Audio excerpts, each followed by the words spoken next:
Yeah.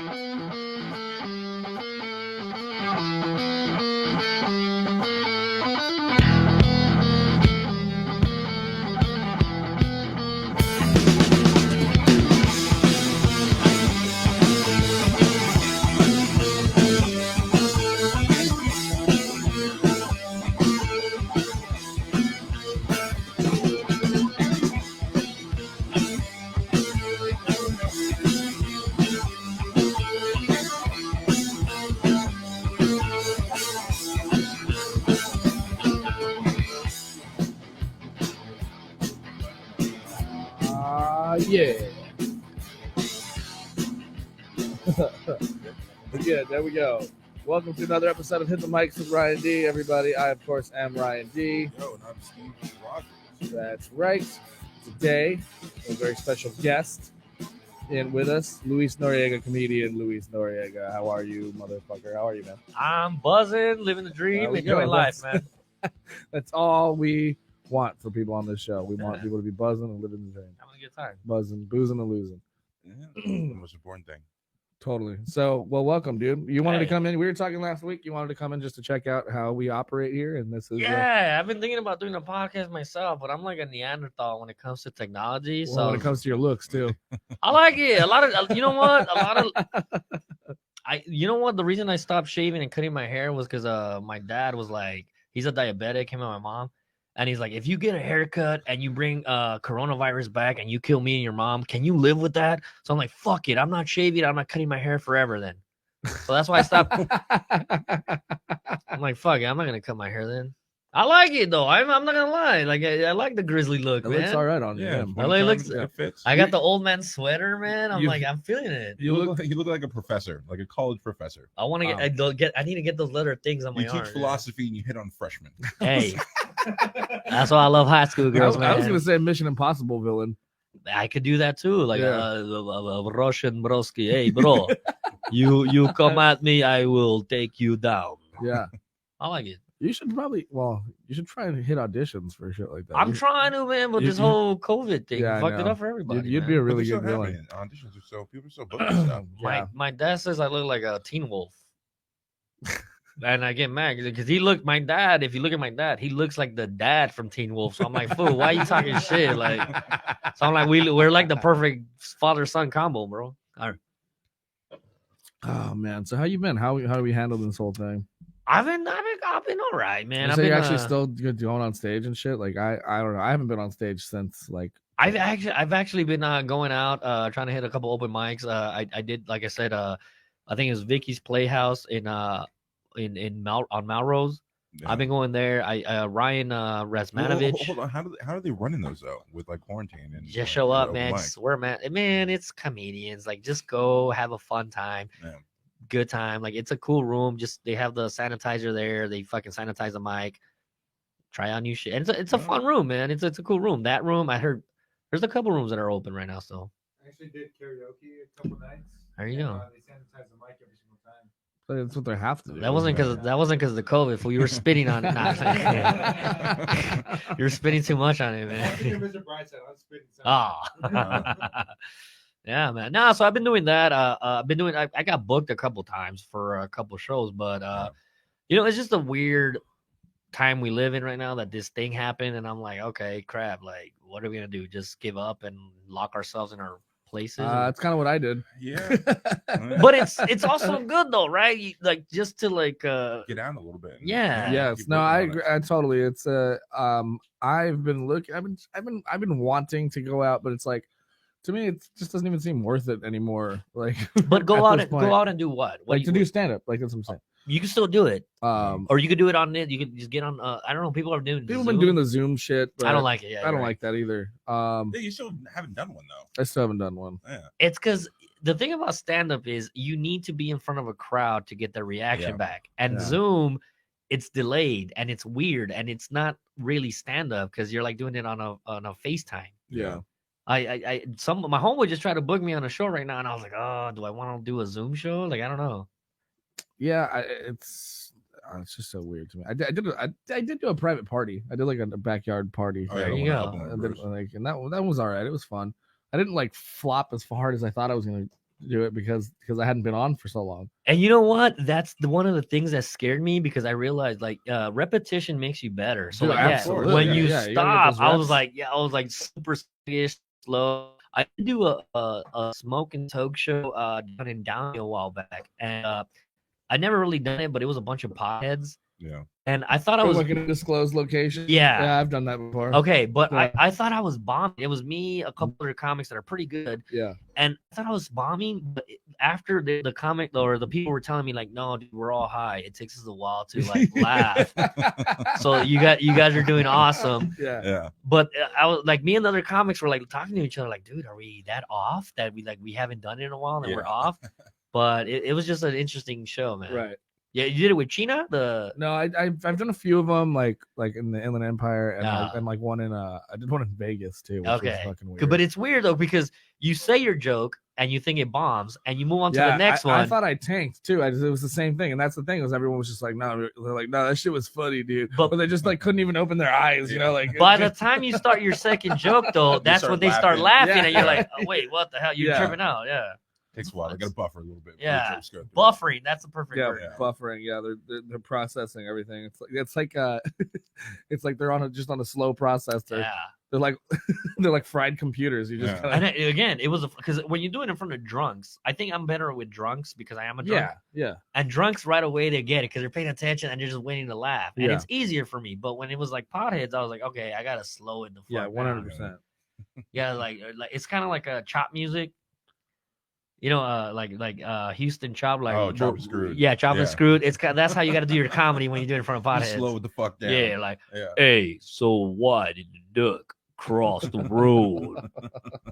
See, you guys are laughing already because he wanted to get to the other side, and that's how you gotta do those rooms, I guess. Now. Yeah, that's everyone chopped and screwed. They're all on that syrup. Yeah, Had to big slow it time. down. Fucking- Big time. That's why Mike Jones repeated himself all the time. Make sure the people got it. Yeah, yeah, man. Just take a short video while we're Oh, going. okay. Sorry, go ahead. No, but yeah, I was doing that. Turn the flash up or whatever. Fuck it. But- Oh, yeah, the video. I don't know if that was a taking a picture. I video. was trying just to thought I'd pose. take and a shit. short I'm video trying to so, pose and look cool so I here. can post it on Instagram. Alright, Go cool. ahead. No, but yeah, man, I've been Ryan, man. The other Ryan, the Serbian dude. That Fucking- fool's been killing it, man. Serbian. He's Yeah. Serbian, man. Is He's a that the cool. one who's doing an open mic in Hollywood? No, this guy's doing a book room Friday nights in Bajas. Super cool guy. That he's been killing it. You should talk to that guy, man. If you want to get some stage time, that guy's the man to know, man. Yeah, you know what, man? Is I just need to. I'm not even sure if I'm ready to go back yet. But Like, again, honestly. you never are. Just do it. Yeah, I said, just do it. Yeah. I'm Oh, just, man. yeah, man. Yeah, you're right. You're right. I've been kind of putting it off because like I've been scared to like bomb. Like You know what? I You don't. bombed before though. Like, I know. It's part of it. I know, You but, don't like- enjoy it though. I enjoy it sometimes. I enjoy. No. It's a lot of people don't like. well, you know what? Okay, we were talking. Sorry, this is what we were talking about. I was talking to him about is like, I know when I go back, like I want to go back to like some shitty rooms where I know I can tank and it doesn't matter. Yeah, No, And is Well- that one of those good rooms to do? that's what it sounds like the room is. I mean, but okay, I enjoy awkward moments in life, and the older I get, the more I realize awkward moments don't happen that often because I don't care anymore when I'm old. Yeah. But Well, it's Bob, awkward to other people. and I still don't give. But I like seeing them squirm. Yeah, But again, I get what you mean. when you say like I'm afraid of I don't get that fear anymore. I'm like, why are you scared? You're never gonna It's see these because I people. was over it and I was doing great shows. But when you and then, stop, and then when you're I stopped, afraid to go back to the beginning. You're like, yes, oh yeah, all right, I get you. exactly. I Because get like you. I'm Yeah. done with like I've passed this part. You know? I enjoy that though. I Yeah. still enjoy bombing and people hating me or like saying like, "Excuse me, that joke." I did a joke. I did a joke at that weed shop or that weed spot, and there was like this gangbanger with a teardrop, and I said a joke where I said like, "I feel bad for pedophiles in 2020 because to be a pedophile in 2020, you kind of have to be a chubby chaser because kids are so fucking fat nowadays." And funny joke, right? I think it was a funny joke. That's a good one. Okay, but this gangbanger went up to me, this gangbanger with a teardrop, and he was like, "Hey, homie, I know you think you're funny and all, but I don't think pedophilia is a funny joke." And I'm like, the joke wasn't about pedophiles. The joke is about fat kids. Yeah. But again, the fact that he was trying to drop knowledge to me, I'm like, all right. Dog. And I just have to stand there. He's a gangbanger. I don't know if he's going to shank me or not. So I'm like, yeah, man. Yeah, you're right. That's it. Yeah. that's Like, you funny. got a teardrop. You killed somebody. Like, why the fuck Yeah. are you telling me this, Yeah. you know?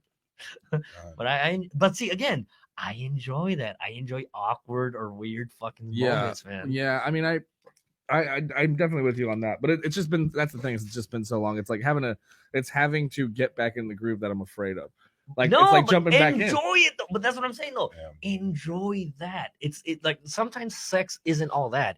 It's the trying to get the sex that Yeah. makes it fun. Yeah. The chase. And that's what I'm saying though. I like going out there with no new material and say like, hey, let me write some new stuff and see if it works. And if it sucks, I'm like, damn, I ate a bag of dicks. I enjoy that feeling. Yeah, Yeah. yeah. It makes you feel alive. Yeah. It makes you want to kill yourself. Yes. Yes. No, it does. You say a joke and nobody laughs and you think it's like, oh, this joke is gonna kill. And you're like, have to be some sort of masochistic to get on stage. Oh, and have for a room full sure. of people you don't know judge sure. you. it's For it's sure. I was just saying that last night. It's a weird feeling because I got an uncle. He's like the Mexican Richard Pryor, man. Yeah. This was funny, but he doesn't want to go on stage. I had an ex-girlfriend, funny as hell. She didn't never wanted to go on stage. And Yeah. like I would tell them, like, dude, if you go up there, you'll be funny. It's like, Yeah, I don't need that. I don't need that that's what I tell validation. this guy all the time. I need validation. I'm insecure as fuck. That's why I go up Dude, there. yes. As I say, it's a Yeah. weird insecurity that comics have that Yeah. we need to please people. That's why I say comics, we're the best lovers because we Hey. want to deliver. Yeah, No. That's why when we're comedians, we're like, hey, we want to deliver. I feel that way, you know? I don't know, man. It's why are you moving away when I say I'm we're not- the best I'm lovers? I said we're the best lovers. Like, oh fuck this. I started moving away from. I'm not gonna fuck you, fool. Like, relax, dog. trying to adjust my seat. I'm not gonna try to like. We're the best lovers, and he starts moving to the side. Fuck, dog. Wait, so how long have these like open mic spots you've been talking about been open? They've been open. They haven't entire closed. time? Yeah, a lot of people Oh, think. shit. I think what's that dude's name? He's a cool dude. He's a very he pushes the envelope. You know the guy, Reverend Johnny Stewart. Yeah. He got this place on Melrose. Funny room, great room. Everybody's in there smoking, drinking, having a great time, trying out stuff. 10 minutes, great room, man. I think it's Vicky's Playhouse in or Vicky's Playground or Playhouse something off of Melrose. Okay. Great room. I'm gonna have to check it out then. Check it out, man. Well, the fucked Well, up. what thing- nights does it happen? Does they Almost do it? every night, dude. Almost every night, man. It's a good fucking room, man, to practice new stuff. What are you doing tomorrow? My bad. Go tomorrow. Yeah, we can go tomorrow. We can go tomorrow. Like, fuck it. Check it You out, got man. that- yeah, you got some stuff you got to do, but Well, I gotta be in Big Bear tomorrow. I know. I meant after Big Bear. Maybe. Be there all day. Maybe. You know. Yeah. Is Big Bear the gay dude that you met online? Nah, I'm just like- No, I might be. Well, I'm moving to the Inland Empire soon, which sucks. Oh, for real? Yeah. IE. Wow. Yeah. Well, look at where I'm at right now. I'm in a garage, so I gotta figure out. Still though, man, you need to do this. You need to enjoy this moment right now. That's what I'm saying. Like a lot of people don't enjoy the struggle anymore. And I feel that's what makes you better. Yeah. I Yeah. don't know. Like people want like the instant success and instant gratification. And I think that's what's fucking us up. No, as a, I don't want that. I look. I'm just saying that's why I'm doing something to get out of this. I'm trying but to. you're here with your dog.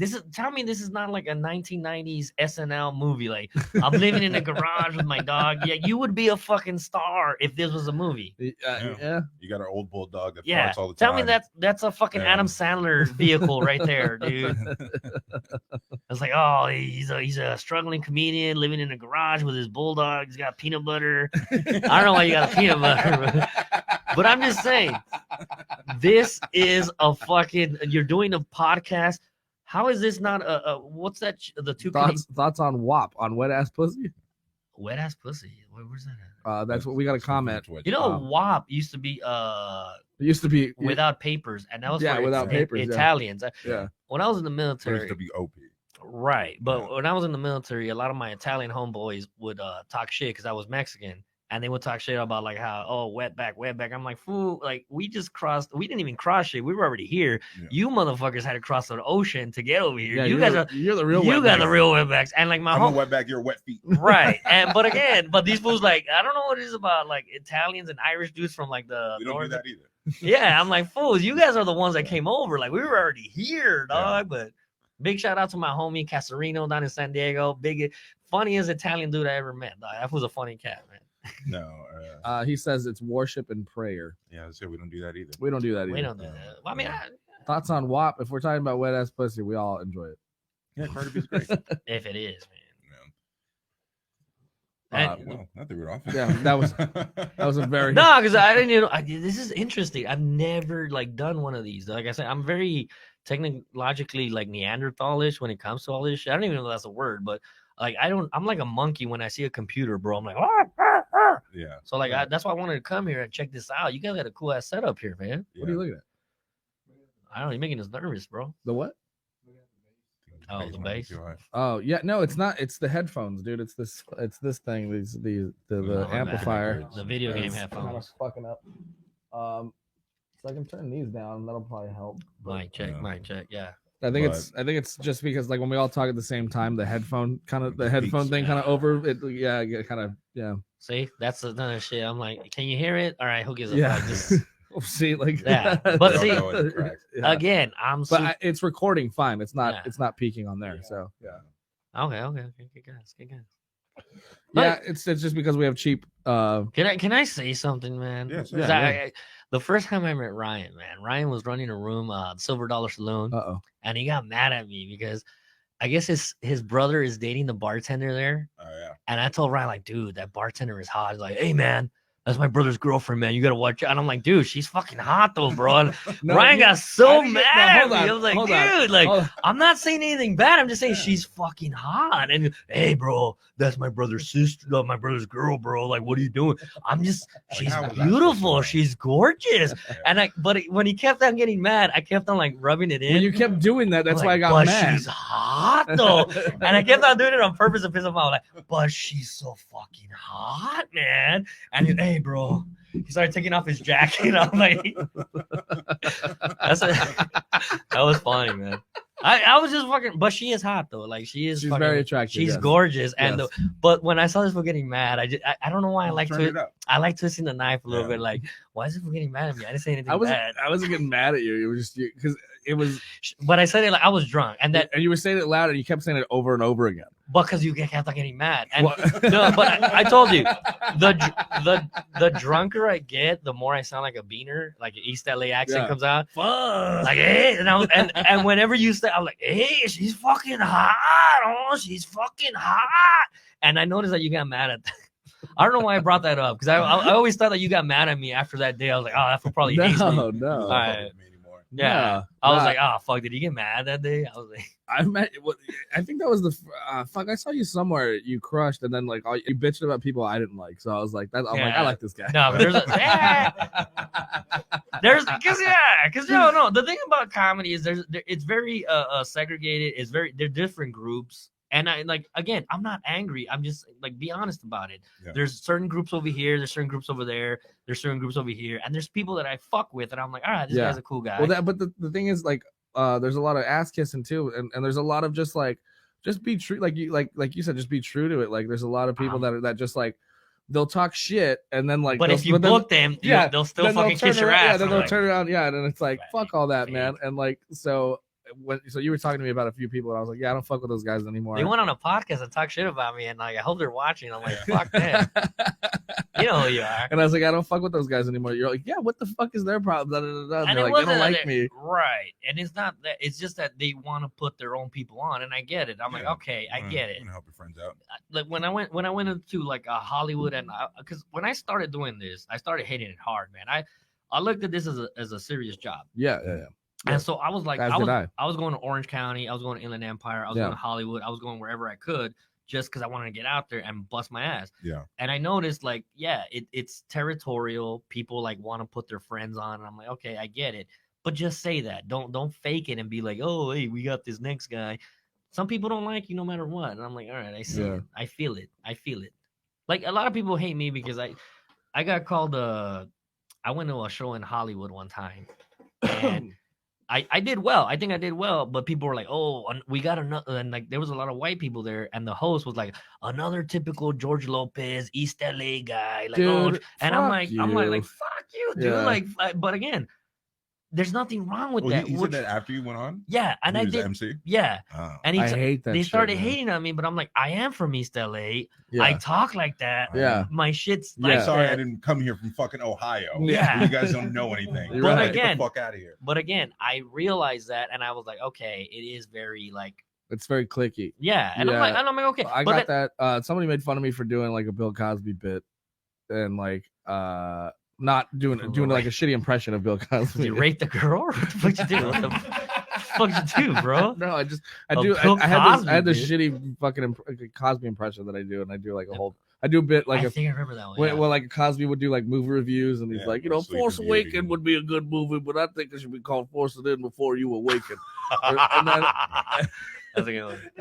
And I did that one, and it was like a bit that was working, so I was doing it at like this mic, but it was like a hipster mic, and so everyone fucking ripped on me for the rest of the night. That's the thing. You just said it, hipster. Yeah, it's the whole like. Comedy has to be thought provoking, or not just that though. To make you laugh. But see, the thing I get mad at is that I always my dad. It's the whole Karen movement. The whole Karen movement fucked it up for comedy, where we need to listen to them because they know what's funny, and I'm like, fuck you. Who the fuck are you? Yeah, Karen, but I think it's social media. But the thing is, if you're like me, I consider myself an ignorant Mexican from East LA. Yeah, they're like, oh, he's expressing himself, so let him do it. But you're the funniest people that like a lot of us would know, though, right? Like that's the crazy. But thing, it's right? also like the white girls are like, let him do it because that's the only way he knows how to express himself, and it's very condescending to me. Yeah. Then I'm like, okay, so if you're a hood, let's say a hood black person or hood Mexican, we're okay by saying the fucked up shit that we say. But if you're an educated Mexican or an educated black person, you can't say that. And that's very condescending on their part, which pisses me off. Yeah. I had a joke about spousal abuse where I'm the one getting hit. Yeah. And this white girl tried to come up and like, you can't talk about that. I'm like, I'm the one getting hit in the joke. And like, I got in an argument with her. I'm like, dude, you didn't even listen to it. So what the fuck are you even arguing? Like, so annoying, they just man. hear it's like a graph they have of like certain words or phrases or subjects, and if you touch on them, no matter what you're saying or what the joke is, it's like automatically no, you can't say anything about that. It's like, no, shut the fuck up and listen. Maybe you might learn something. Maybe you might laugh. Maybe you might see a different perspective.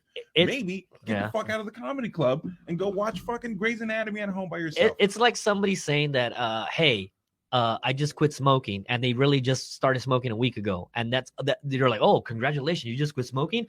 You just started smoking a fucking week ago. Shut the fuck up. You didn't really do anything. Yeah. It's this grandstanding thing that people feel like, I want to be known as the person that shut something down or did something. And it's this white, you know what it is? It's this white savior complex.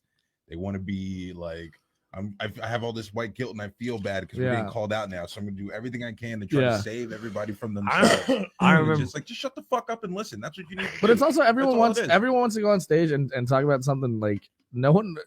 That was a weird trend that I was starting to realize too. Is like no one wants to talk about the negative things in the world. Like a lot of people just want to talk about like positive stuff or reasons, like reasons why they quit drinking or something like that. Reasons why and it's like I remember one time I got this guy got so mad at me because it was just a knee jerk reaction. Like I was at the Ice House doing the mic, and this guy goes up and he's like, I'm 22 and I quit drinking, and I was like, boo. No.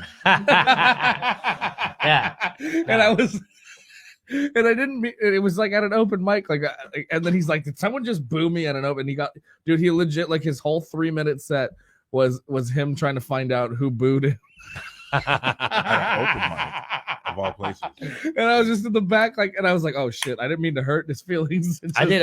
I was booing the fact that he was 22 and he quit drinking. I'm like, how do you even have material? You know what though? It's because sometimes I like seeing that person that is gonna be like that bitch, and I try to see if I could like get her to say something because I just want to shut her up. Yeah. I remember I had this one joke where I said this joke.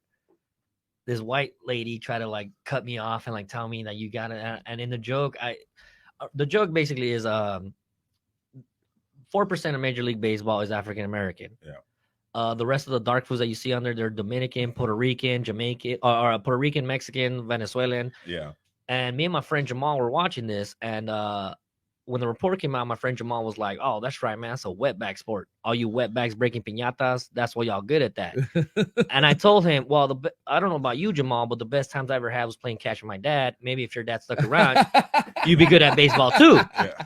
Now, this white lady came up to me after the show, and she's in front of my I was kicking with a couple black dudes, and she was like, "Excuse me. I just want you to know that joke was offensive." And I was like, "What are you talking about?" the joke about Jamal, like just because his father left him, yeah, you shouldn't make fun of him. And I was like, well, first of all, lady, Jamal's a Filipino guy. Yeah. I never mentioned Jamal's race or ethnicity. So what the fuck are you talking about? Yeah. And I never seen a white girl backpedal so much. Like, Yeah. but the funny thing is, my homeboy Jamal was right there next to me, Yeah. and I was Yeah, like, yeah. "Hey, you're the black." But again, I wanted to shut her up. 'Cause I'm Yeah. like, "Shut Yeah. the fuck up!" Yeah. God Yeah. damn you. Yeah, you made him black in your head. Yeah. That's Well, hilarious. no, the reason I wrote that joke was because a lot of people thought that joke was offensive. But I'm like, it's not offensive. But it's a funny like dynamic between you and your friend. Because it happened organically. Yeah. I was in the military. Me and my black friends used to talk shit to each other. Me and my Italian friends used to talk shit. The best racist jokes you will ever hear is in Yeah. the military. Yeah. Like Irish, Italian, white, like my white trash homies.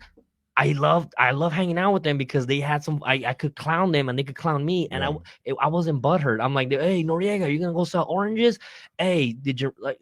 I had this white homeboy.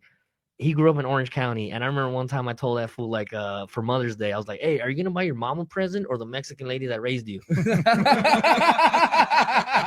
Again, it was a funny joke, and but the fucked up thing is that fool started kind of crying afterwards because you're like, no. you're right, man. My mom chose her career over raising me and my brother. She like, Oh, God. and I was like, oh shit, I felt I bad. didn't mean to open up that wound. Yeah, I was Sorry. like, that was a fun. But again, the thing about the military is that you get mixed with a bunch of people from everywhere, and you fucking get to love these fools or hate them. But I don't know. It's just you get the That's fuck out thing. there. I mean, I sent Ryan like this TikTok this week about these guys in the military. You could tell they're friends, and they were just annoying each other. And, like little brothers, and I like was saying, brothers. I think a lot of women don't understand like male camaraderie, especially when it comes to any. I wasn't in the military, but I played football, and I played football in college. And you go to college in middle of nowhere, and we have all these people from across the country all together on this team now. We're all around each other all the goddamn time, and those jokes happen, and us making fun of each other, and us just talking shit. Your mama jokes. Yeah, the lowest common denominator thing that we had in common gave us a bond over anything else. Like, oh, you like big booties too? Oh shit, we're homies now. Yeah. And then that's it. We don't need that much. Us making fun of each other is like a love thing. If I didn't like you, I wouldn't be talking shit to your face like this. Right. You know, and so it's a friendship thing that I think a lot of people don't get to experience or really truly understand. And Yeah. that's I think that's the key to comedy. Like a lot of people want to like, hey, you can't make fun of each other's differences. Whether it be sexual whatever, like race, religion, whatever. I'm like, no, this is what we need to do. We need to have an open dialogue and laugh about each other. I have a lot of. I will say there is a line though. There is a line, because, yeah, obviously, because people in the crowd not knowing you as a person hearing these jokes then think it's okay for them to make these like kind of jokes to like the next black person. It's happened to me where they're just like, they'll see me be comfortable with a friend. Like when we went to San Diego, we're at that bar, and when Ryan and Final Four's on, I made a joke about Taco Fall. He was playing in college at the time. I was like, damn, that nigga's dark as shit. And I just started making fun of how dark he was with Ryan. There was a white dude sitting next to me that heard me making these jokes. And then he thought that was just open season for him to start making like racist jokes to me. Yeah. And I was just like, no, bro, like I don't know See, you. That's funny though. Yeah, like this is awkward. That's funny. Oh shit, I'm unplugged. Oh, was that me? My bad. Oh no, it's just the headphones. No, but that's funny. Yeah.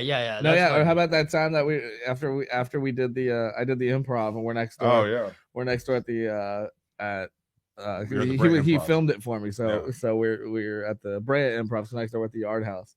And this and I'm sitting there, you know Mark Gonzalez, right? Gonzo? I don't think I do. No. Okay, well, he was on the show with me. So we're sitting at the bar and he goes to the bathroom.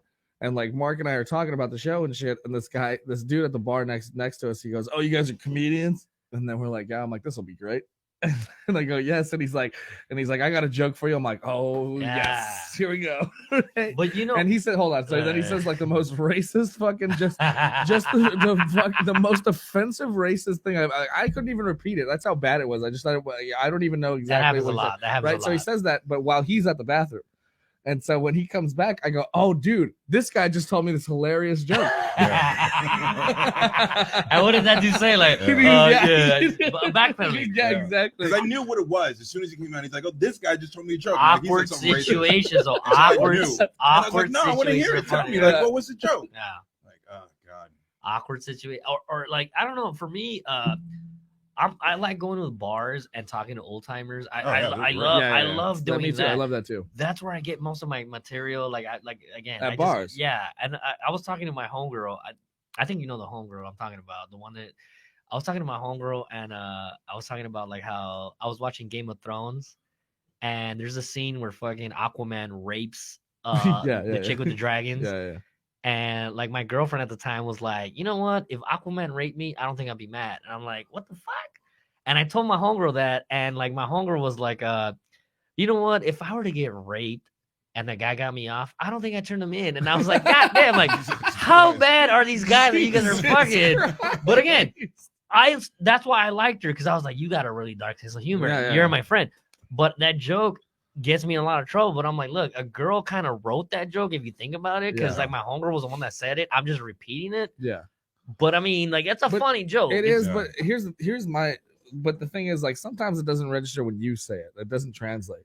Yeah. I said it and it killed. I don't give a fuck. I said it. Okay. But it's just certain people that get offended. Yeah, I just think what I was trying to say is just I think some people can like there's been times where like I'll write something that I'm like, but that's not really me. And then I've even like given it to my friends, like, hey, like that'll probably work with your shit. See, that's the difference. When I took that Rudy Moreno class at the Ice House. Oh God, big shout out to it helped me out. Really? Man. It helped me out. Oh, Rudy okay. Moreno, I love Rudy, but like I don't know. No, I love Rudy because Rudy was super nice to me, dog. In this comedy game, there's not a lot of nice people. He was super nice and supportive. Yeah. But he told me, whenever you write your stuff, make it so that nobody can steal it. Make it so that it's all about you, and like you're the only one that could say that joke. So a lot of my jokes, they're kind of, you might say they're hacky or whatever, but nobody can really steal them from me because nobody has my experience, you know? Yeah. So, but again, I don't know. What's your experience with Rudy? What's the beef? No, I don't know. There's no beef. There's no. Why you hate that fool? I'm just saying. Why you say you want to kill that fool? No, I just don't. I really have like a. Because it's a competition. I don't like comedy classes and shit like that. And people, you know what? Who teach classes. All right, you're right. But me, I took acting classes. I took improv classes. I took comedy. I took a comedy class at the Second City. Mm-hmm. And when I did my set, I was like, I saw the rest of the students. I did well. And the teacher came up to me. The teacher writes for Cartoon Network or something. He writes on a lot of shows. He went up to me and he told me, hey, man, the stuff you said was pretty cool, but it was offensive. You need to watch out. And I was like, but everybody in the class was like, dude, he was the funniest one. Why are you being a dick? The next day, I saw that fool skateboarding in Hollywood because I was going to the LA Film School. And he saw me and I was like, hey, man, what's up, man? I saw you. You're the teacher from that class. And he went up to me and he told me, hey, man, everything I told you, don't listen to me. The only reason I said that was because the school doesn't want to get in trouble. So I had to tell you to keep that shit PC, but you're fine. You're a funny comic. Yeah, see, that's like, I mean, then what's the point?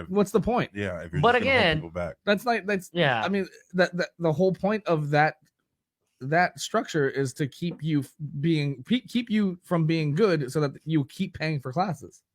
Yeah, but again, I wanted to learn. But think about that. But though. if you didn't run into him and you weren't already doing stand up, and this is just a kid that moved, I would have not stopped. It's a kid that moved here from the Midwest, and he's running his lines or whatnot, and it's killing. And then your teacher, whatever, tells you, but again, offensive, you can't do it. But it taught me that there is bullshit in this business. That I guess, and that's one of the lessons that I'm like, you know what? Why am I going to listen to somebody that's been doing comedy for like 10 years, 20 years? And you're running for Cartoon Network. Nothing. No. He's a good guy. You got to be in a PC space. Again, but I'm just saying, though, like, why am I going to listen to... Because there is no right or wrong way of doing this. Yeah. If there was, there would be like a manual. But there isn't. Sometimes people feel you, sometimes they don't. I've gone to rooms. I've gone to rooms, your rooms, where like the people felt me, and I'm like, all right, I feel good here. And I've gone to other rooms where people are like, oh, you're a dick, you're vulgar. You're like, I'm like, all right, fuck it, you don't feel me. But there's people that like vulgar shit every once in a while. Most places do. Mm-hmm. Places that really appreciate comedy are like really love it. Again, but there's a lot of high paying gigs that are. But again, you're looking at the money now. See, that's where I get angry. Yeah. When you look at the money, that's where I'm like, somebody asked me to do a clean show the other day, and I'm like, no, I can't do clean. I'm not a clean comic. And they're like, oh, then you're not a good comic. I'm like, all right, I guess I'm not. That's not true. Though I don't agree with that at all. But like, here's where I kind of draw. Like, I draw a line on certain things. Like, I don't want to be told what I can and can't talk about. But like if it's like, but I'll do shows where they're like, okay, you got to keep it like PG-13. They're like, and I go, okay. I'm like, I'm like, my material is not. I'm like, I just say fuck a lot. That's just because of how I talk. Yeah. I'm like, my material is pretty like it's pretty tame. It's not dirty. like You should take that Rudy class, bro. It'll help you out. I'm just saying, no, because one of the things he told me, don't cuss. Cussing, like the less cussing, the better you are at it. And I'm like, all right, but you still do it anyway. Because I'm a horrible student. But I'm just saying though. My point is, I would do that. I would exercise myself. I would do 15-minute sets without saying it, because it is a crutch. Yeah, but there are bits that I have, and some people argue, does it really help your bit? If it doesn't help your bit, then take it out. And there are bits I have where it fucking does. I think Seinfeld only used fuck one time in his whole career. He never the one time that he cussed. It's like a Superman joke. Right, but I think he took it forever to ever say a bad word. And again, there's different people. Yeah. Richard Pryor, what? You couldn't have a fucking 1 minute without like 4 F-bombs in there. But look, like Richard Pryor, like early, he wasn't like that. Like when he was doing because Bill Cosby told him no. Bill Cosby was the guy before Richard came, so everyone. But I never liked Bill Cosby. I grew up with Bill Cosby. No. Bill Cosby was my introduction into stand-up. Bill Cosby himself, my parents had it on tape when I was a kid, and I remember watching it in kindergarten because Def Comedy Jam at the time was a thing, and I could never watch it. Yeah, you know. Yeah. And so like this is stand-up you can watch. So I mean, he never taught me stand-up, but he taught me how to rape. So no, but again, Richard Pryor reminds me of my family. They're vulgar. Yeah. They just say whatever that's on their mind. That's why I always like Richard Pryor. Bill Cosby, I was like, this is kind of corny. I don't really relate. It's really like family. Professional or family. Little did I know the undertones were fucking. Yeah, a man who has no vices has some skeletons in his closet. Yeah, that's why. But again, quote that shit. That's why I say drunk people always tell the truth, or people that. Richard Pryor was always fucked up, and he always told the truth, man. Like fuck. That's why I enjoyed that fool the most. Yeah, Richard Pryor was great. Even like when he, caught on fire when he was freebasing. Oh my god, it's an honest story. Who's this? The match, Richard Pryor. Yeah, Richard Pryor. Or he talks about like the domestic abuse, like with one of his wives, where he was shooting the car. He was honesty. Honesty is always. Yeah. I think that's a lot of people tell me like, "Fuck, where do you come up with that?" I just think of what I thought. Yeah, and I say it, and it's funny. I agree. I think some of my favorite comics and the people that I'm like closest to, that I'm friends with, are the ones that like love to go on stage and speak the truth. It's my therapy, bro. This is my therapy, bro. But how do you feel about there's a lot of people that I don't even really get along with, or that I despise, but I just kind of keep it to myself. I don't when I say it. That go up there and they'll do an hour, 30 minutes or whatever, and they'll crush. But then it's like, who are you though? We have no idea who. Like, all those were just jokes and jokes and jokes, and I have no idea who that person is. That's why one of my favorite comics is I love Chris Rock, because I don't know what it is to be a black kid growing up in New York during the crack epidemic, but watching him when I was a little kid, I would watch him and I'm like, fuck. This is the same as my neighborhood. Yeah. Who's talking about me. I'm a little Mexican kid in East LA. Yeah. But when you could do that, I think that's fucking like awesome. That I'm like, fuck. John Leguizamo has another stand-up. John Leguizamo, so good. I love John. Freak. What was the first one? Freakaholic. It's Freak. Freak. Yeah. When I saw Sexaholic. Yeah, Sexaholic and Freak. When I saw John Leguizamo, I was like, damn, this motherfucker. And the way he did it with the pictures and like the music. It was a one-man show. And I was like, damn, this motherfucker. Like, he's talking to me. Yeah. He puts me in his eyes. Like, fuck, I know what it is to be a little Puerto Rican kid. And I think that's the key. Like you said, I don't know anything about you. That's why when I write my shit, I want people to feel like, fuck, I know what it is to be a little... Yeah. I'm a light-skinned Mexican. You want to know how many times I got beat up because I was a light-skinned Mexican growing up in East LA? Yeah. People, when I would go over to my friend's house and like knock on their doors to like play football, they thought I was a landlord's son. They would be like, "Hey, tell your dad we don't have the rent." I'm like, I'm not Armenian, lady. I'm not Jewish. I'm from here. Like, again, you guys are laughing at that, but again, it's my pain because that's the shit I grew up with. And again, it's just crazy shit that you grow up with. That's why I always say, like, my pain is what I go up there with. I just try to make people laugh and that's I mean same with me. I mean everyone knows about my dynamic with my dad and stuff because your mom, the shit you have about your mom. Well, I was like, God damn, that's the one she had cancer. Yeah. I was like, God, and again, I appreciate that because I felt something. I was like, damn, you could tell that fool was hurting. And you feel something. There's something. A comedian told me one time. There's a big, tall Salvadorian dude. I forget his name. Big, tall Salvadorian dude. I was drunk as fuck downtown LA doing an open mic, and this tall Salvadorian quoted Maya Angelou to me. He was like, "People won't remember what you said or how you said it. They'll only remember what you said and how you made them feel." And he's like, Maya Angelou. And I was like, God damn, that's some deep ass. And I was at an open mic. Yeah. And I started like crying almost. I was like, damn, that's some deep shit, man. But I was like, yeah, you're right. Because when I did that open mic, I just went up there and I just vented. And people were telling me like, hey, man, when you went up there, people were quiet during your set because they felt it. And I was like, oh, you know what? I get some people, you'll hear the chuckles or you'll hear the quietness. Yeah. And I think that's what Chappelle said. As long as you get one or two, like you're fine. Yeah. And that's a good moment too. Like I've had that a couple times where I mean not as many as I'd like, obviously, but like when you have them in the pocket and you're up there and it's like I keep doing that. I don't know why I keep doing that. You just like you hit a big banger and then you're on to the next one, but you have them so good that they're listening so intently for the next punchline. Right. Yeah. It's just silence, and there's a moment where like I've had that moment where I'm like, holy shit, I have them. They're listening to me right now. This is crazy. I remember. And again, it's also winging it. Remember when I did the your room, the Silver Dollar Saloon? There were those two ladies in the front row that I was like, hey, you guys look like Laverne and Shirley if they were on meth. And they started laughing though.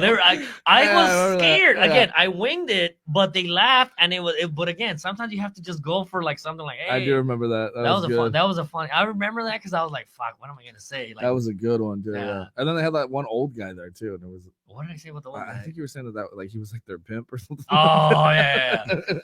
Again. It was just me being drunk at a bar, which is something I've been doing for like exactly. I was in the military for 12 years, but that's what the difference between like that, and that's the thing is like you'll notice that.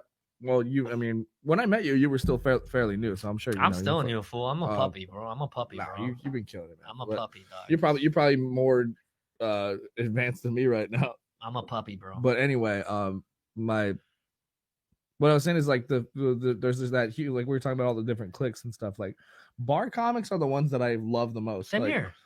Because we're the ones that can actually go on the road and adapt to like any sort of atmosphere. And if not, then it's like, who cares? We got another one coming. It's not a big deal, you know. Yeah. But it's like I'm not gonna fucking kill myself over a set like at the Comedy Store that didn't go well because it was a room full of fucking transplants who want to go there and like have some thought-provoking comedy, you know. It's like but you don't want, the thing about me is it doesn't matter if when I do well, as soon as I get off, I'm like, I suck, I'm a piece of shit, I don't deserve this, but I need to do it again. Yeah, I think it's a weird feeling, dude. I think it's the same thing when it comes to like any kind of form of art. Yeah, because I feel the same thing about my writing. I'll write something, I love it when I'm doing it, and then I finish it and I reread it, I'm like, this is dog shit. And then I let somebody else read it, and like, holy fuck, this is really good. I'm like, no, this is dog shit. Were your fathers hard to please? Absolutely. I think that's the thing. Yeah. And I think that's why I was raised with my stepdad, but yes, he was very, very like he the only time he said he was proud of me for doing anything art wise was like, my dad's never seen me do stand up, bro. Really? Yeah. He the first time I got booked at the Ice House, my dad was like, you're not funny. I was like, fuck. My dad's a funny dude though, but like at the same time. But that's what drives. Yeah, it is that. And like I told my dad I wanted to be an actor when I was like 19. Same here. And he laughed at me. Same here. Same here. I went to go get my photo shots, and my dad was like looking at me. Because I don't know, it's something about like men want their kids to be like worker bees. Yeah. And I look at Hank Hill. Hank Hill from King of the Hill was of the G. Yeah. And Bobby Hill, I know Bobby Hill is based off the writer. What's his name? Mike Judge. Mike Judge. Yeah. Bobby Hill was very like eccentric. He's like, hey, Dad. And he wanted to do a lot of crazy shit. And it's like sometimes your dad just like wants to prevent you from being a laughing stock. There was an episode where Bobby Hill wanted to be a chubby model. Yeah. And like Hank was like, no, dude, ever since I was a kid, people make fun of chubby kids. Don't not be a chubby model. And it's like I think it's like our dad's trying to protect us from Yeah, Yeah. Bill Burr has a ourselves. bit about this. I don't know how Bill Burr. Oh, does He's he? talking about. He's like, like his wife asked him, like, if we have a boy, would you let him like do drama? And he's like, absolutely fucking not. Like, no fucking way. Like, if he wants, he's like at a public school, you know, because he's gonna get beat up and made fun of. And like, if he wants to do drama, he's going to an art school where all they do is do drama and they're all dancing and singing like at lunchtime. That's all right, all right. But we say that because we look at drama and art as like, oh, that's fun. But I did drama and art. Yeah, I went. What high school did you go to? Right here at Arroyo High School. Arroyo High School year. 2004 to 2008. Okay, I went to Roosevelt High School in 1996 to 2000. There was a bunch of gangbangers. I remember I had to get in a fight one time because I had. Dang, you went to Roosevelt? Yeah, that's where my ex went. I had a Depeche Mode fucking T-shirt and fool like gangbangers. You're a rocker fool? Hey, fool. Hey, you one of them punkers on. You're emo? You're emo, bro? Yeah. Hey, are you gay? Hey, are you gay? You a punker or what? People don't remember that. But I was like, if I liked a certain type of music, it was fighting words, bro. Yeah. And I was like, fuck. So when people were like telling me, hey, you should try for drama, I'm like, I'm not going to get my ass kicked. I'm like, fuck that. I don't want to fight. For my life, just wearing a T-shirt. Right. Yeah. But again, one of my dreams, I wanted to be a professional wrestler. I like when I was a kid, I love pro wrestling, dog. The physicality. I think pro wrestlers don't get. I think at some point everybody did. I did too, and I wanted to be a professional skateboarder and I wanted to be a professional wrestler. Those but again, two things that I wanted to do. It's an art form in itself. It's like you're telling a story. Like with physicality and like fucking whatever's, and if you get on the microphone, acrobatics. When The Rock got the mic, Ric Flair, Roddy Piper, I was like, God damn, these fools are talking. Like when Ric Flair, you see some of those Ric Flair promos, I'm like, God damn, this motherfucker's the shit. Yeah, dude. Roddy Piper, Macho Man. Fucking Macho Man's promos are my favorite. Yeah. If you smell like The Rock, Austin, I was like, God damn, these fuckers are.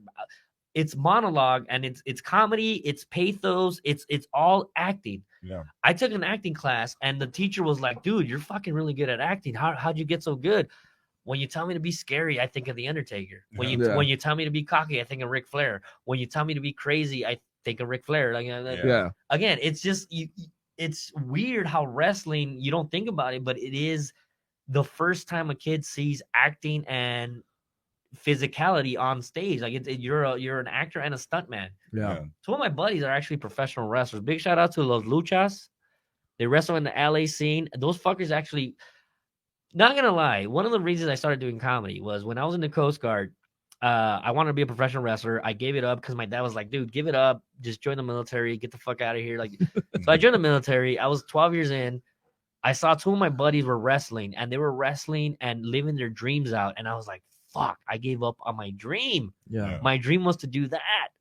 So when I got out, I was like, what's your second dream? I was like, you know what? You always like comedy. Why don't you try that? That's why I started doing this. I was like, you know what? I get the same rush. I got videos of me jumping off a roof, landing on fools. And when you do that and like the whole crowd is like clapping, like, oh my God, it's a rush you don't get. Yeah. Once I started doing stand-up and the laughs, you get that same rush again. Yes. And I was like, oh, okay. Yeah, I get absolutely. It. Yeah. Yeah. Sorry if I took over, man. No, that's the whole point. That's the point. No, when I know our other friend Javi, we talk about this. He was in drama too before me, but we this area here. I'm gonna be honest, like it is a little more acceptable to be in the arts now. When I was going too. Yeah, right now my neighborhood is so gentrified, it fucking sucks, man. Really? It's like white people moving in, and I'm like, you like Depeche Mode too? Well.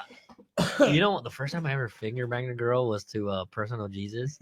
To this day, my fingers go like boom, boom, boom, boom, boom, boom, boom, boom, boom. Your own personal Jesus. I do my fingers to the Personal Jesus, dog. You don't remember the first time you did that? You remember that song? I remember that song. Dog. Yeah, I still keep my beat. My finger banging beat to that fucking song, man. Your own personal Jesus.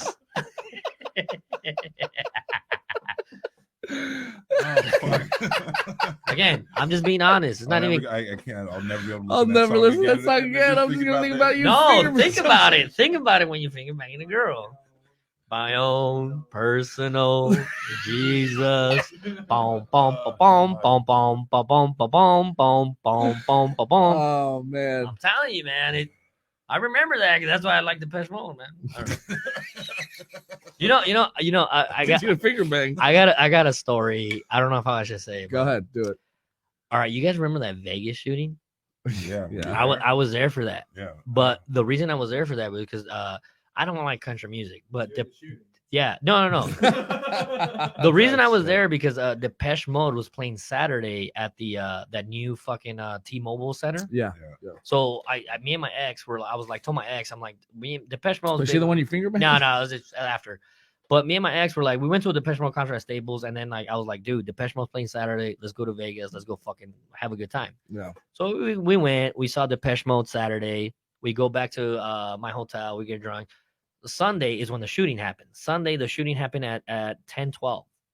Now, me and my girl were in my hotel room. Now, that was the debut of Curb Your Enthusiasm, the season premiere, which was like 40 minutes. Yeah. So I told my girl, I'm like, hey, let's fucking watch Curb Your Enthusiasm before we go out drinking. So we stayed we were staying at the Hooters Casino, which was right behind where the whole shooting happened. Yeah. So we're watching Curb Your Enthusiasm, funny ass episode. We fucking get our drinks. We fucking get on the elevator, start going down. It's like 10:40 now. Shooting's already started. We go down the elevator. When we get to the lobby, we get out and we see a bunch of people with blood running around like, oh my God, there's a shooter. There's a shooter in the crowd. And in my head, I didn't know the shooter because I just went out there. I thought the shooter was in the Hooters Casino. Oh, okay. And at that moment, I was like, if this shooter shoots my girl, I don't have to break up with her and be a bad guy. And again, I wanted to break up with her then, but I'm just saying, like, that's when you know you want to break up with somebody, man. Like, I was like, damn, because I loved her, but I didn't want to break her heart. You know, I was like, damn. In my head, I did two things. The first thing I did was I took a drink of my drink because I don't want to spill it if we're gonna run. I was like, hold on, because they told me there's a shooter, and I was like, all right, hold on. I took a drink of my drink. But then the first thing I was like, if this bitch gets shot, I don't have to be the bad guy and break her heart, you know? It's kind of fucked up that you think that. Right? That's when I knew I kind of had that's when you knew you had to end it. Yeah. I officially knew it was over. It was still another 2 years after that. Oh my God.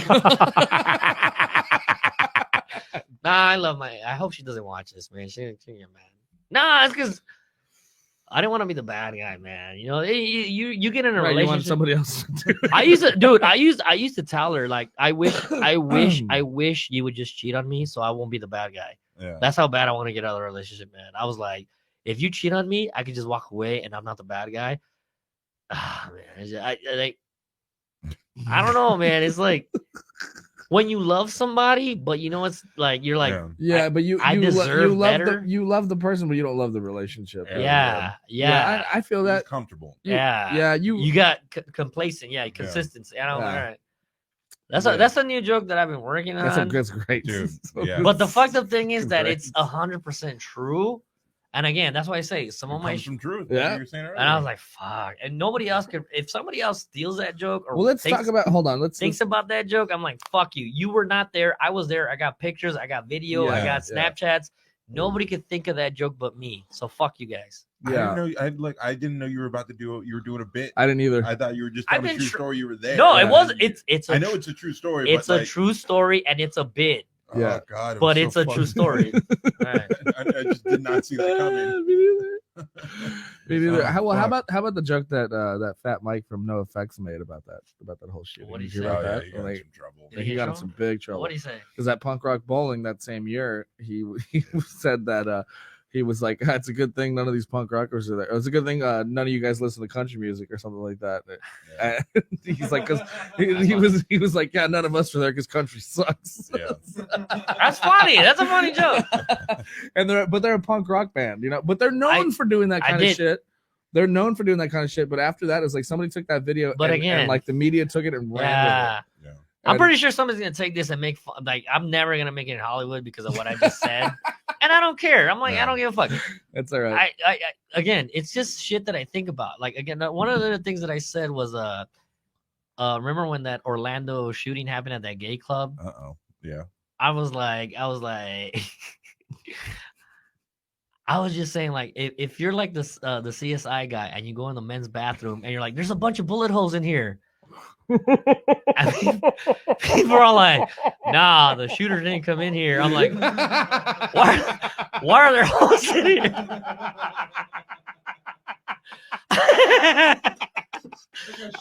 Why are there holes in here then?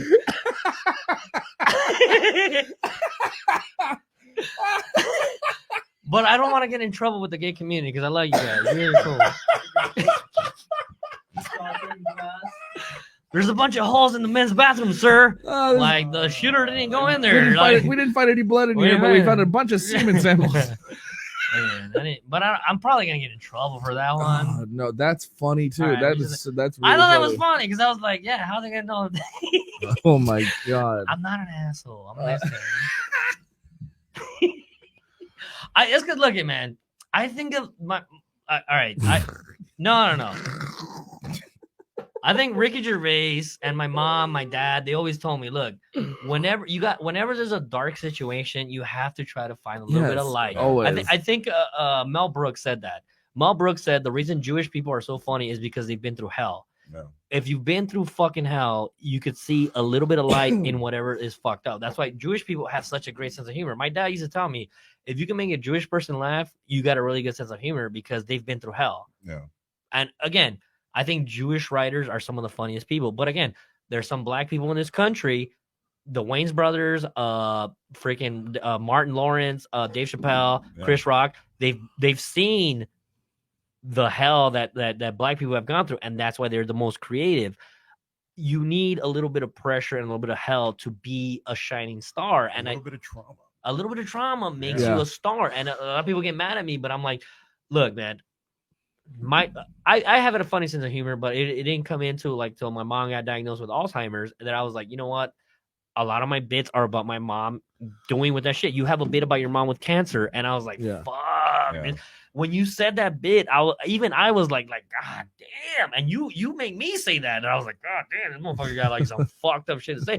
But it was funny because you meant it from a good place. Yeah. A lot of people don't get that.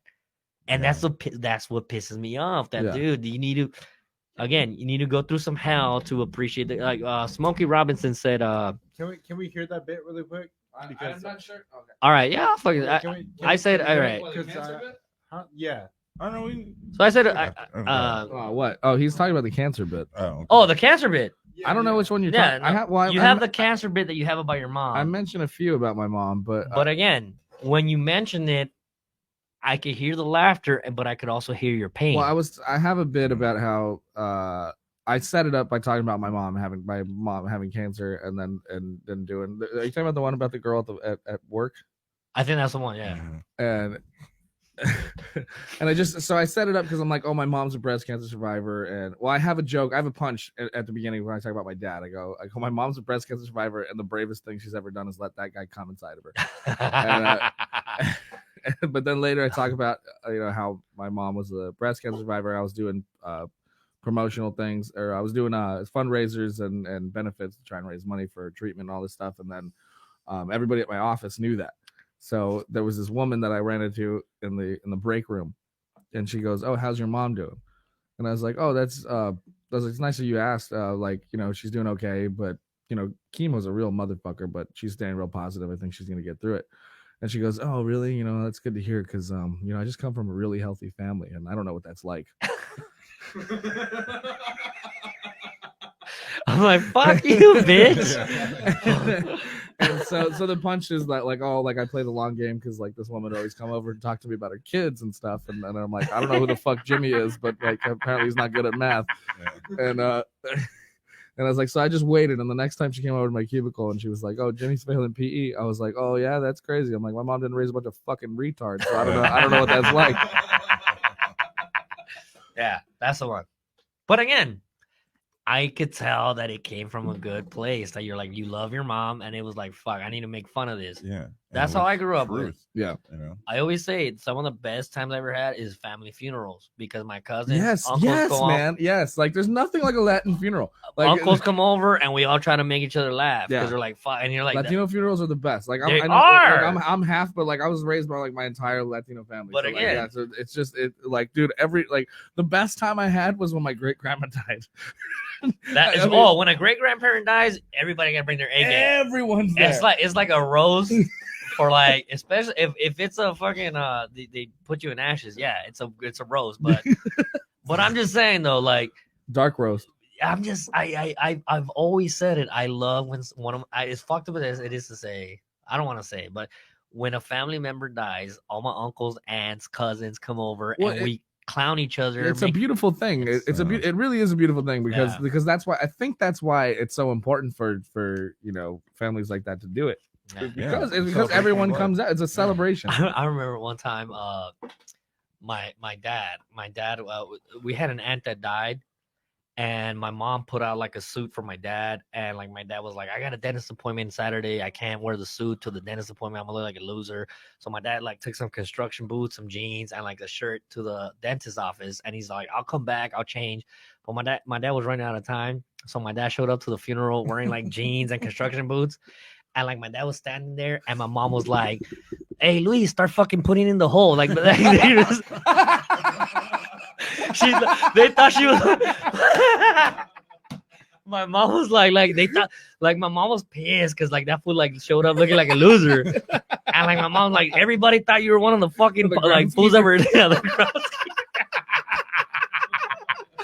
I was like, man, that was a fun and that's my mom, yo. My mom was funny. That's hilarious, Yeah, man. No, I know my grandpa here, my tata. He's the funniest motherfucker I've ever met. Right? Like, he cracks me the fuck out. But he's kind of an idiot though. Like, but he's so honest, funny because he's honest. Yeah, yes, dude. Like I can sit and watch him and my grandma bicker, and it's like comedy to me. I just watch them just fucking fight, and he's just such a dummy, and he'll just say stupid shit, and then he'll dig himself a deeper hole, and then I'm just like, you shouldn't have said that. One of my biggest joys the older I get is watching my dad with a fly swatter try to kill flies, dog. Do you ever see an old person with a fly swatter, man? Because like no, but it's like fucking life or death. Like it's so funny, man. I sometimes just sit in the kitchen and look at my dad like flying flies. I just laugh. Well, okay, I know it sounds stupid, but this is one of the funniest ones when I was living here. My grandpa was actually still drinking coffee. He like opens up a new tin of coffee. Right. First of all, he's not even supposed to be drinking coffee. He's diabetic. Oh shit. And so he opens up a brand new tin of coffee, and my grandma sees him, and she's like, "What are you doing?" He's like, "What?" She's like, "Why are you opening that?" He's like, "Oh, I don't know."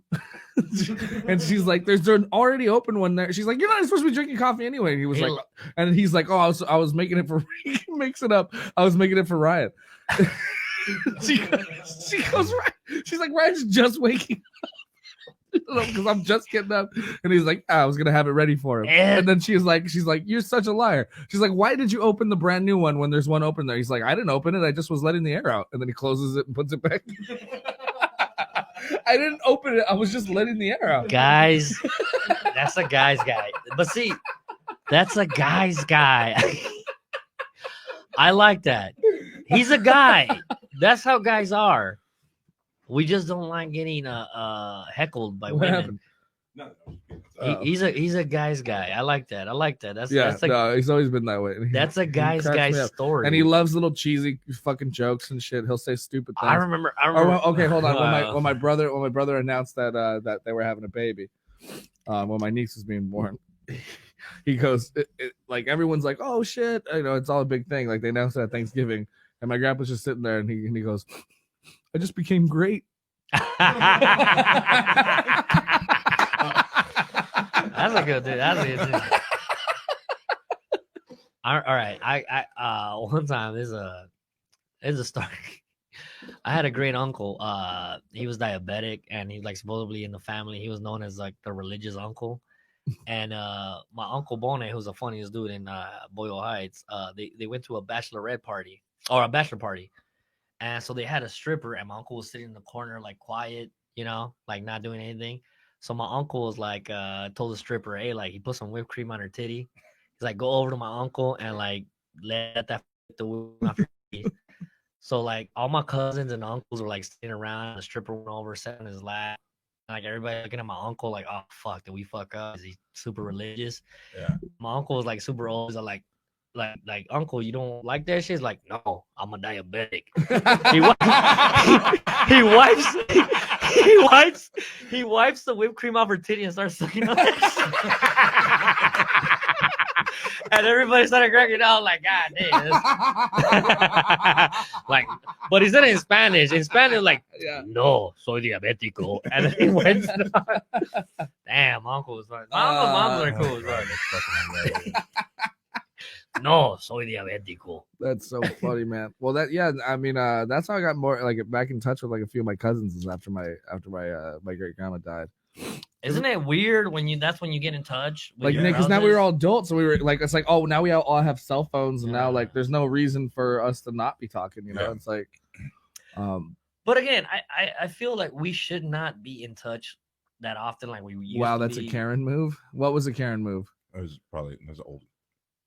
Oh, that was like a half hour ago. Oh, okay. I don't even pay attention to these motherfuckers. But I'm saying, about your the healthy family. Oh well, yeah. Oh, healthy fan. Oh yeah. You guys remember that shit? Fuck. Yeah. All right, let's wrap it there then. Let's do that. We keep it at about an hour, dude. We think. Well, all right, cool. Thank you so much for coming. Oh, that shit was fucking awesome. Yeah. I learned a lot, man. It was a lot of fun. Yeah. Well, you were just hitting me up to like just sit in here and talk, or to I like, wanted check it to out. just sit in the background, And just like watch how we do this shit. Well, I was like, fuck it, just come on and you can check it out. Kick ass. Hell yeah, man. Well, I appreciate you coming through. This is it's been a lot of fun. This will be up ready to listen to tomorrow, but it'll live on YouTube and usually Facebook, but Facebook's a fucking piece of shit. Yeah. But yeah, so follow us on Twitter and Instagram. Follow me on Twitter and Instagram at Ryan P. Demarest. Make sure you go to patreon.com/hitthemics and subscribe. We do have t-shirts available now. So are they available? We will get them done if you go and actually become a Patreon member. And also if you get on the Stereo app and set up a Stereo event to talk to me, we can make that happen too. I'm at Ryan P. Demarest on Stereo. And Steve? Yeah, you can follow me on Twitter at Steve X Rogers, Instagram at Steve J Rogers. There's a lot of Steve Rogers out there, so fuck it. And yeah, that's it for me. If you guys got OnlyFans, although I was thinking about Noriega Comedy Instagram. I'm trying to do a podcast. I'm trying to do YouTube videos, but I'm lazy. Well, we'll talk after this. And, we're gonna talk. We'll talk after this. Noriega Comedy on Instagram, though. All right, that's about it. Thanks, Michael. Thank you, everybody. Yeah.